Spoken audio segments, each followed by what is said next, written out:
नमस्कार, आर्या न्यूज देख रहे हैं आप। मैं हूं आपके साथ पल्लवी सिंह। एक और दमदार शख्सियत के साथ आज फिर हाजिर हैं आपके सामने। और आपको बता दें कि युवा दिलों के राजा और हर पर मौला मनोज आर पांडे ने एक बार फिर से साबित कर दिया है कि वाकई वो दिलों के राजा हैं। उनके लाजवाब अभिनय से सजी भोजपुरी फिल्म जनता दरबार सिनेमाघरों में अपने शानदार दूसरे सप्ताह में एंट्री कर चुकी है और इससे उनके फैंस और दर्शकों में भी गजब का उत्साह देखने को मिल रहा है। ये जो फिल्म है वो दरअसल एक सामाजिक मुद्दे पर बनाई गई है, लेकिन साथ ही इसमें कमर्शियल तड़का भी दिया गया है ताकि दर्शकों को भरपूर मनोरंजन मिल सके। इस फिल्म की अपार सफलता को लेकर मनोज आर पांडे ने भी अपने तमाम फैंस और सभी ऑडियंस का तहे दिल के साथ आभार व्यक्त किया है, धन्यवाद किया है और आगे भी ऐसे ही अपना प्यार और आशीर्वाद बनाए रखने की कामना की है।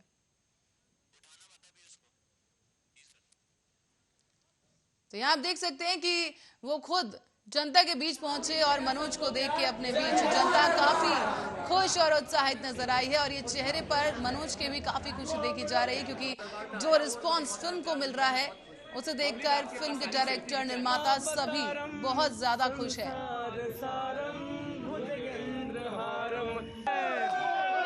जनता दरबार की जय, जनता दरबार की जय।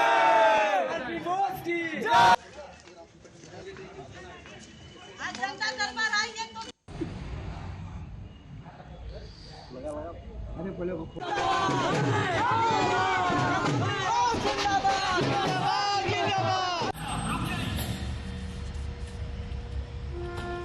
जाओ, आप लोग अपना रास्ता बदल दें। ये रास्ता ठीक ना है।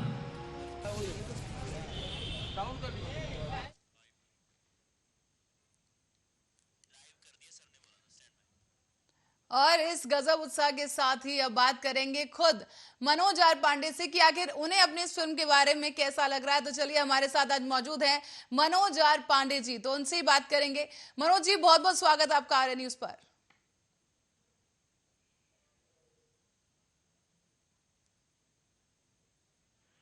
मनोज जी, जनता दरबार को दर्शकों का इतना गजब रिस्पांस मिल रहा है, शब्द कम पड़ जाएंगे, लेकिन जनता का जो उत्साह है वो हम भी देख पा रहे हैं और जाहिर है कि आपने भी जरूर देखा है जनता के बीच पहुंचकर। कैसा लग रहा है? बहुत अच्छा लग रहा है, मैं बहुत खुश हूँ और मैंने कभी सोचा नहीं था कि इतना ज्यादा प्यार मुझे मिलेगा।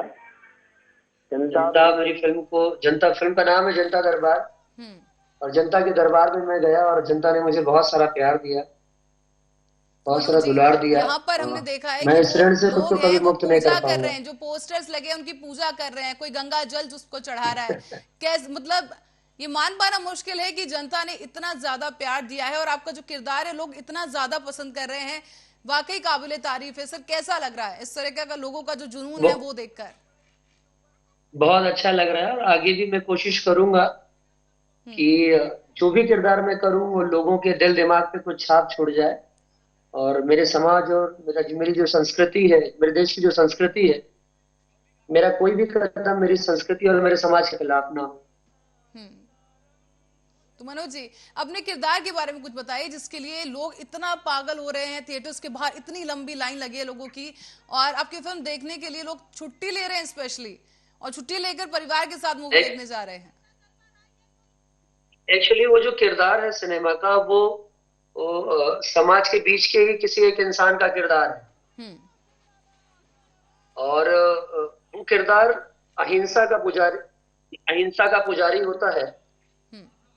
जैसे इंसान जन्म लेता है तो जन्म से बुढ़ापे तक वो बहुत सारे किरदार कर जाता है। तो मनोज जी के पास वापस चलते हैं। ये ट्रेलर दमदार देखा हम लोगों ने और वाकई अब समझ आता है कि जनता आखिर क्यों इतना दीवाना हो गई है इस फिल्म के लिए। मनोज जी, इस ट्रेलर में काफी ज्यादा बेहतरीन कलाकार यहाँ पर दिखाई दिए हैं और यहाँ पर अब हम बात करना चाहेंगे फिल्म के विलन के बारे में। कैसा लगा उनके साथ काम करके? बहुत अच्छा लगा। जसवंत जी वैसे भी रियल लाइफ में भी बहुत अच्छे इंसान है और मेरे मित्र भी हैं। वो प्रोड्यूसर बाद में, पहले मेरे दोस्त हैं, तो दोस्त के साथ रहना तो वैसे भी सबको बहुत अच्छा लगता है और दोस्त से ज्यादा प्यारा कोई लगता नहीं। तो जसवंत जी के साथ काम करके बहुत अच्छा लगा। वो एक्टर भी बहुत अच्छे हैं और मुझे प्यार भी बहुत करते हैं। और यहाँ पर एक और चीज मैं यहाँ पे मनोज जी आपसे बताना चाहूंगी कि हाल ही में आपका एक ट्वीट भी हमने देखा जिसमें आपने लिखा है कि जी हाँ, मैं हूं खलनायक, जनता दरबार #MRP बॉस। तो क्या समझा जाए, फिल्म में आप नायक का किरदार निभा रहे हैं लेकिन ट्वीट में खलनायक, क्या यही माना जाए कि आपको खलनायक का किरदार करना था इस फिल्म में? नहीं, एक्चुअली सिनेमा है। और मैं आपने कुछ देर पहले एक सवाल किया था कि किरदार क्या है इस सिनेमा में, तो मैं सारे सवालों का जवाब दे दूं। वो कहीं ना कहीं इस सवाल से रिलेट करता है। एक्चुअली ये जो किरदार है ये समाज के बीच के ही किरदार का किरदार है। लोगों से रिलेट करता है ये। एक एक बंदा जो है, जो अहिंसा का पुजारी है, वो कभी हिंसा के रास्ते पर जाना नहीं चाहता। अचानक सम रीजन की वजह से उसे हिंसा का रास्ता पकड़ना पड़ता है। एक बंदा जो कलम पर विश्वास करता है, जो सबको कहता है कलम की ताकत से बड़ी ताकत किसी में नहीं होती, वो अचानक बंदूक क्यों उठा लेता है? आखिर ऐसा क्या हो जाता है कि एक नायक खलनायक बनने पर मजबूर हो जाता है। पर खलनायक बनने के बावजूद वो बहुत से ऐसे लोग हैं जिनके नजर में नायक ही रहता है, उनका हीरो ही रहता है।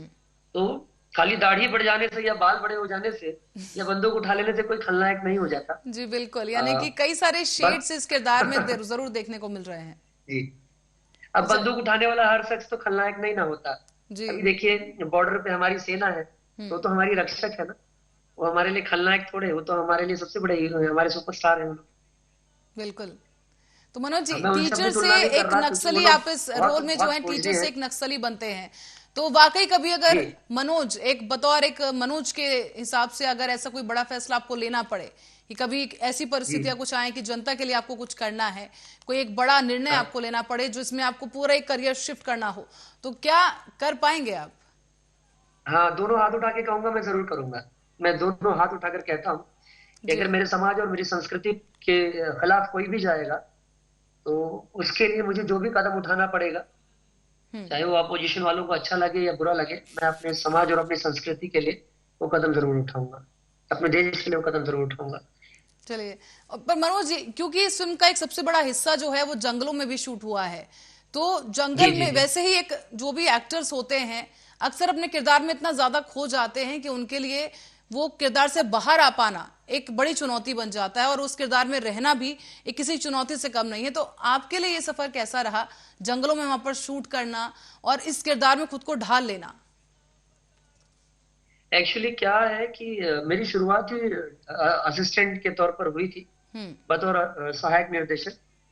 तो मैं शुरू से ही खाली अपने ही किरदार में नहीं, जब भी मैं दूसरों को प्रॉम्प्ट करता था, किसी भी सीनियर एक्टर को जब मैं सीन देता था, जैसे मैंने राजेश खन्ना जी के साथ भी काम किया है, जी। जो इंडिया के सबसे बड़े सुपरस्टार रहे, नसीर साहब, बहुत सीनियर्स के साथ मैंने काम किया। तो जब उनको सीन देते थे, तो उनका भी किरदार कहीं ना कहीं हम जी लेते थे। तो उस शूटिंग के दौरान मैंने सीरियल भी की, तो सास भी कभी बहू की, बड़े बड़े शोज किए। तो उस दौरान जंगलों में आना जाना या बहुत से किरदार में जीना मेरे लिए आम हो गया था। और मेरे लाइफ की एक खास बात है कि मैं हीरो तब तक रहता हूँ जब जब जब मैं एक्शन सुनता हूँ। जब मैं एक्शन सुनता हूँ तो मेरे अंदर हीरो आता है, नायक आता है। और जैसे ही कट होता है, मेरे अंदर से वो नायक चला जाता है। तो जैसे ही कट होने के बाद मैं बिल्कुल आम इंसान हो जाता हूँ, ये सबको पता है। और जंगल में भी रहने का एक अलग मजा था, बहुत एंजॉय किया मैंने। क्योंकि जंगल में खाली मैं अकेला नहीं था, मेरी पूरी यूनिट थी जो मुझे हमेशा खुश रखती है, बहुत प्यार करती है। मेरे प्रोड्यूसर्स थे, मेरे दर्शक थे, जो अपना काम धंधा छोड़कर जंगलों में शूटिंग देखने आते थे। मुझे तो सेट पर खाना पानी, फल फ्रूट सब कुछ मिल जाता था, जूस भी मिलता था। पर जो मुझे देखने आते थे ना, उनको पानी भी बड़ी मुश्किल से मिलता था। जी बिल्कुल, मैं क्योंकि हमेशा जंगल में उनका ये शूट ऋणी करना बहुत रहूंगा। चुनौतीपूर्ण रहा होगा जरूर। तो मनोज जी, जैसे कि आपने कहा लोग भी वहां पहुंचते थे सेट पर, तो क्या कोई ऐसा क्रेजी फैन भी आपको देखने को मिला जिसने परेशान कर दिया हो, शूट ना करने दिया हो या ऐसा कुछ? क्योंकि लोग यहाँ पे फिल्म देखकर काफी ज्यादा दीवाने हो गए हैं, और जैसे कि मैंने पहले भी आपसे कहा कि पोस्टर पर लोग पूजा कर रहे हैं, जल चढ़ा रहे हैं, तो क्या कुछ ऐसी स्थिति वहां पर भी देखने को मिली शूट के दौरान? एक्चुअली ऐसा फैंस ने कभी परेशान नहीं किया मुझे। ये लोग कह देते हैं कि फैंस परेशान कर देते हैं, पर सच कहूं, जब से मैं काम कर रहा हूँ, मुझे काफी साल हो गए, बतौर असिस्टेंट भी मैंने काम किया, तब से आज तक मैंने देखा है फैंस कभी नुकसान नहीं पहुंचाते। अब अगर कोई पब्लिसिटी लेने के लिए झूठी बातें करे तो उसके लिए मैं कुछ नहीं कह सकता, पर फैंस जो अगर आपको कोई प्यार करता है तो कभी आपको नुकसान नहीं पहुंचाता। जी तो बिल्कुल। फैंस तो हमेशा प्यार करते थे, यहाँ तक कि अगर वो अपने लिए कुछ लाए हैं और कभी मैंने मांगा अपनी टीम से और उनके जेब में रखा है, तो वो खुद ला कर दे देते थे। मुझे बहुत से छोटे छोटे बच्चों ने चॉकलेट्स भी दी, कि भैया खाएंगे, तो मैंने वो चॉकलेट लेकर खा ली। मुझे बहुत मजा आया। कोई चाचा थे जिनके खेत में अगर कुछ था, जैसे कि मटर वगैरह, तो मैंने कहा कि अगर ये भुना होता तो बड़ा मजा आता। तो उन्होंने क्या किया कि वहीं पे आग जलाई और भून भान के हमको लाके दे दिए, तोनके में लाके हमको दे दिया। तो मैं सबका आभारी हूँ, मैं बहुत खुश हूँ कि लोग मुझे इतना प्यार करते हैं। बिल्कुल, और ये नमूना हमने देखा भी, क्योंकि सिनेमा हॉल के बाहर जो दीवानगी है लोगों की कम होने का नाम नहीं ले रही है। देखते देखते 2 हफ्ते, दूसरे हफ्ते में प्रवेश कर गई आपकी फिल्म और अब तक काफी अच्छा बिजनेस भी कर रही है। लेकिन अब आपकी बीती फिल्मों की अगर बात करें तो इश्क दीवाना, एक प्रेम कहानी, इलाहाबाद नाम ही काफी है, कई बेहतरीन फिल्मों में आप लोगों के दबंगों के किरदार भी निभाए हैं और रोमांटिक किरदार भी निभाए हैं। तो आपको सबसे ज्यादा किरदार कौन सा पसंद आया? एक्चुअली मेरी पहली फिल्म जो रिलीज हुई थी लहारिया लूटा है राजा जी, हम्म। तो लहारिया से ही मुझे बहुत ज्यादा प्यार दे दिया था लोगों ने। मेरा नाम था फिल्म में राजा। तो जब प्रमोशन के लिए मैं बिहार गया तो मुझे लगा मुझे कौन पहचानेगा, कोई नहीं पहचानेगा। हम्म। तो मेरे बगल में पाखी हेगड़े जी बैठे थे, अवेश मिश्रा बैठे थे, काफी सारे एक्टर थे। तो सबको छोड़कर एक बच्चे ने कहा कि राजा, राजा भैया। और लिटरली मैं देख रहा हूँ कि सबको छोड़कर सारे लोगों ने मुझे घेर लिया, राजा भैया, राजा भैया, राजा भैया। तो वहां मस्ती में मैंने एक लाइन कही थी कि दोस्तन के दोस्त हैं दुश्मनन ला, दोस्तन के दोस्त हैं दुश्मनन ला दादा, सबके दिल पे राज करीला, नाम बा हमार राजा। तो बिहार में आज भी मुझे लोग राजा के नाम से जानते हैं। और तुरंत मेरी दूसरी फिल्म आई थी मैं नागिन तू नगीना, जिसमें मैं नागलोक का सेनापति था। मेरा नाम था सेनापति श्रीपत।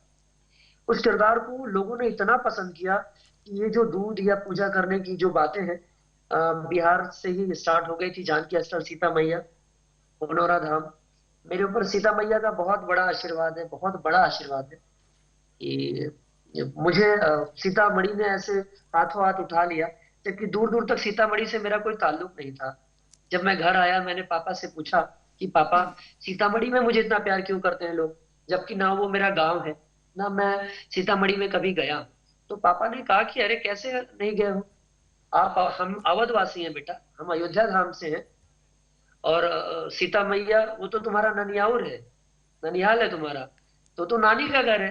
तो नानी के घर से प्यार नहीं मिलेगा तो किससे मिलेगा? तो पापा ने बहुत अच्छा आंसर दिया।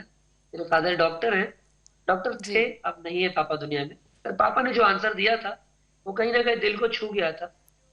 मैं जब सीतामढ़ी गया तो बहुत बड़ी बात मैं बताऊंगा, लोग बताते हैं जानकी स्थल पुनौरा धाम में सीता मैया के गर्भगृह में कभी कोई नहीं जा सकता। जो गर्भगृह है वहां कभी कोई नहीं जा सकता। पुजारी जी को पता नहीं क्या प्रेम आया मुझ पे, मुझे उन्होंने नहीं रोका और गर्भगृह में जाके मुझे दर्शन करने का मौका मिला। बहुत सारे वरिष्ठ पत्रकार थे वहां। उन लोगों ने कहा कि मनोज आर पांडे, आपके ऊपर केस हो सकता है, क्योंकि अंदर अगर कोई जाए तो उसके ऊपर केस हो जाता है, अंदर जाने का हक किसी को नहीं है। तो मुझे मैंने कहा कि अ, अंदर मनोज आर पांडे हीरो थोड़े आए हैं, अंदर से एक अबोध बालक आया है जो अपनी माँ से मिलने आया है। और अबोध बालक तो कहीं भी जा सकता है मिलने अपनी माँ से। तो सारे लोगों ने मेरी बात को सुना और सब हंसने लगे। सबने कहा फिर आप पर कोई केस नहीं होगा, क्योंकि केस तो मनोज आर पांडे पर होता, अबोध बालक पर क्या केस होगा। तो सबने मुझे बहुत प्यार दिया। और जब भी इस प्यार की बात आती है मेरा गला रूंध जाता है। और अब मैं बिहार जाता हूँ तो मैं सीतामढ़ी का दर्शन करने जरूर जाता हूँ। बिल्कुल, आज क्योंकि मैं जो भी कुछ हूँ वो कई बार ये बिहार की देखा देन गया है। है कि जो किरदार आप पर्दे पे निभाते हैं वो लोगों के दिलों में ऐसी छाप छोड़ते हैं कि आप अपने नाम की जगह उस किरदार के नाम से जाने जाते हैं। और जैसे कि आपने कहा, आपका जो एक व्यक्तित्व है लोगों को वो भी काफी पसंद है, और यही एक बड़ा कारण भी है कि आपकी फिल्में देखने के लिए लोग हमेशा ही उत्सुक रहते हैं। इतनी फिल्में आप पहले ही कर चुके हैं और जनता दरबार को जिस तरह का रिस्पॉन्स मिल रहा है वो भी काबिल तारीफ है। और फैंस भोले ऐसे ही होते हैं, उन्हें किरदार इतने पसंद आते हैं तो वो कनेक्ट फील करते हैं। तो क्या आप भी इस फिल्म में कनेक्ट कर पाए, जिस तरह की जो समस्या उठाई गई है, जो मेन मुद्दा इस फिल्म का रहा नक्सलवाद को लेकर, और कैसे एक आम इंसान जो एक टीचर था, जो एक आम जिंदगी जी रहा था, एक अपनी बहन को या किसी अपनी दोस्त को वो कलेक्टर बनाना चाहता था, लेकिन कुछ परिस्थितियां बदली, वो नक्सली बना। तो आप किस तरीके से देखते हैं अपने किरदार को? मेरा किरदार पॉजिटिव है, चाहे वो मास्टर रहा हो और फिर चाहे एक नक्सली बन गया हो, उसकी सोच हमेशा पॉजिटिव रही है और समाज के हित के लिए वो बातें करता है। फिर चाहे कलम उठाकर बात करे या बंदूक उठाकर बात करे। और रही बात किरदार की, तो जब मैंने कैसन पियवा के चरित्रवा किया था तो उस किरदार में भी बिल्कुल अलग किरदार था मेरा, राघव। उसको भी लोगों ने बहुत पसंद किया था। पता नहीं क्या है, मैं कर जाता हूँ और मेरी जनता मुझे पसंद कर लेती है। शायद मेरी गलतियां भी लोगों को पसंद आती हैं। जी तो ये तो जनता का मेरे आभार है जो मुझे इतना प्यार करते हैं लोग। और मनोज ये जी, जनता को जनता आपने दरबार इतना तो श्रेय दे दिया, मुझे लग रहा है डायरेक्टर और निर्माता थोड़े से परेशान हो जाएंगे कि आपने उनका नाम नहीं लिया है, क्योंकि एक एक्टर के लिए एक बहुत इंपॉर्टेंट रहता है डायरेक्शन जब उसको ठीक से मिलती है।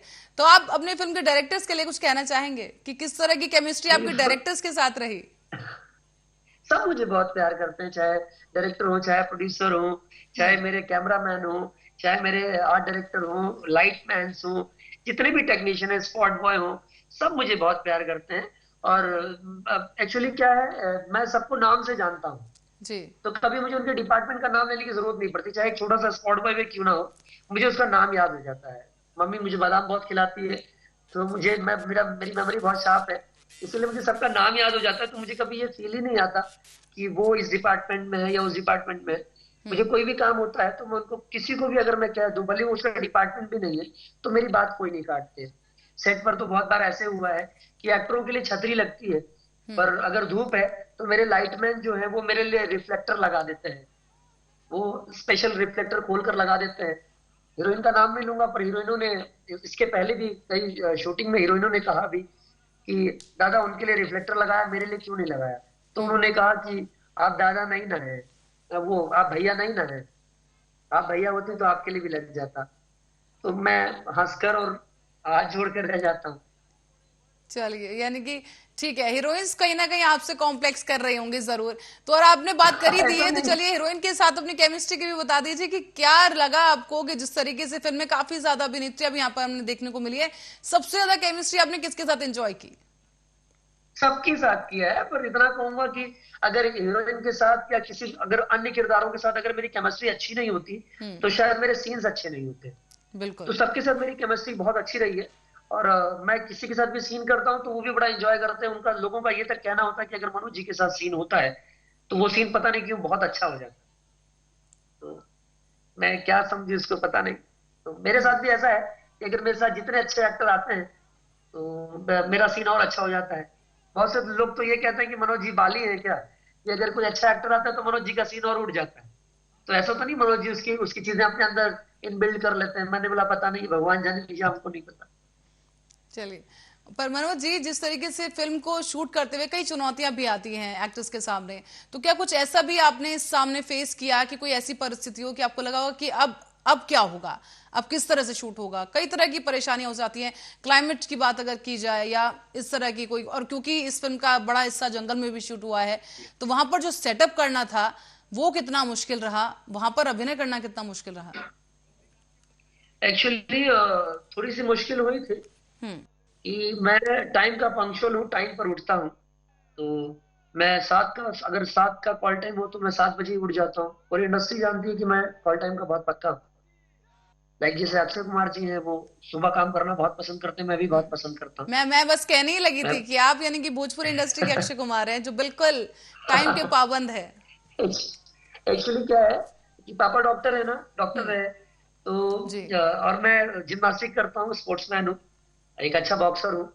तो मुझे सुबह उठना काफी मजा भी आता है। और सुबह उठ जाता हूँ तो मुझे लगता है दिन बड़ा है, और अगर लेट उठता हूँ तो दिन मुझे छोटा लगता है।